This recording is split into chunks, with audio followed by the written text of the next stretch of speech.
But I'm just keen to understand the difference between correlation and causation, because there's a correlation between eating ice cream and sunburn, but we don't necessarily assume the two are together. Yeah.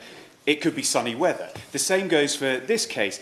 Is it to do with the fact it's lockdown? Is it to do with late presentation, access to the NHS? These are the key bits to try and understand the causation and correlation, to understand why these numbers are so high. I agree with the honourable gentleman. He is a medical doctor, so he does have some knowledge, clearly. But correlation is not causation. But correlation is an alarm bell, Sir Gary. And alarm bells are going off all over the building, but no one wants to open the door and see if there's a fire. I believe that future generations will ridicule us for what we've just done in response to a seasonal airborne virus. We apparently lost our collective minds. We've imposed a brand new type of quarantine on a healthy population, in breach of all previous public health advice, in breach of our own carefully crafted expert pandemic plan, in breach of flagrant breach of the sensible and experienced advice from many professionals. Those noble dissenters are being vindicated one by one, inevitably so, as the suppressed, shaming real-world evidence finally emerges.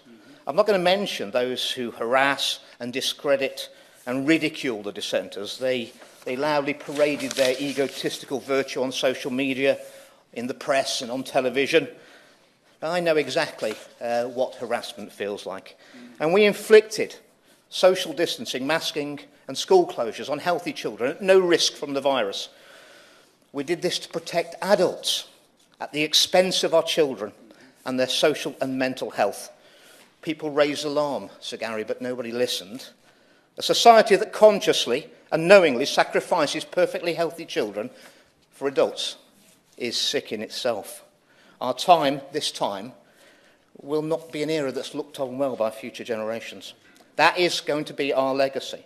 And I call on this House and those in authority to right this grievous wrong and right it quickly. With unbearable cruelty, we isolated even those who would gladly have made the individual choice to see their grandchildren.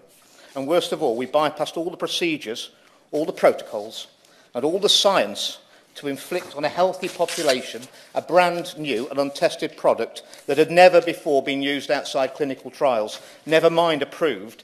There was no long-term safety data. The safety analysis in the trials was 8 weeks, and then the control group was vaccinated.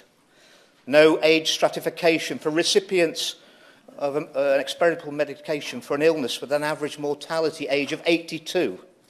No liability under any circumstances for the manufacturers of these experimental treatments. Furthermore, there were good reasons, based on the science known at the time, why these products might be harmful. Ridiculous future generations may come to loathe us. We will forever be the poster boys and girls of a society that collectively lost its mind and lost its moral compass. They will hang this millstone around our necks for eternity. And what's the flaw in this human nature that latches on to things and destroys all before it? It's been dubbed by some as the madness of crowds, or a kind of mass formation psychosis.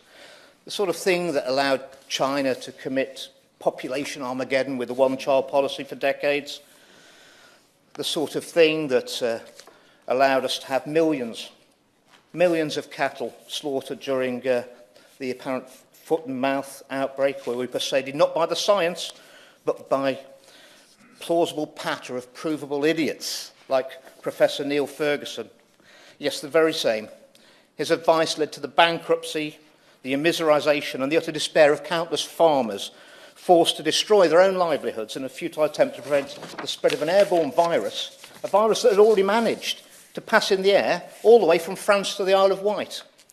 So how many times must the so-called experts be caught literally with their pants down as their models fail yet again? How long must we be subjected to debunked drivel being dumped in our political discourse? How long must decision-makers deal with discredited modelling and moribund and captured institutions? And why will no one listen to reason when they've been proven wrong so many times? And there are plenty of other examples in medicine, from bloodletting with leeches to pointless lobotomies to not washing hands between the mortuary and the labour ward. Doctors and scientists are far from immune to groupthink, and the current batch are living proof. I'll give way on that point.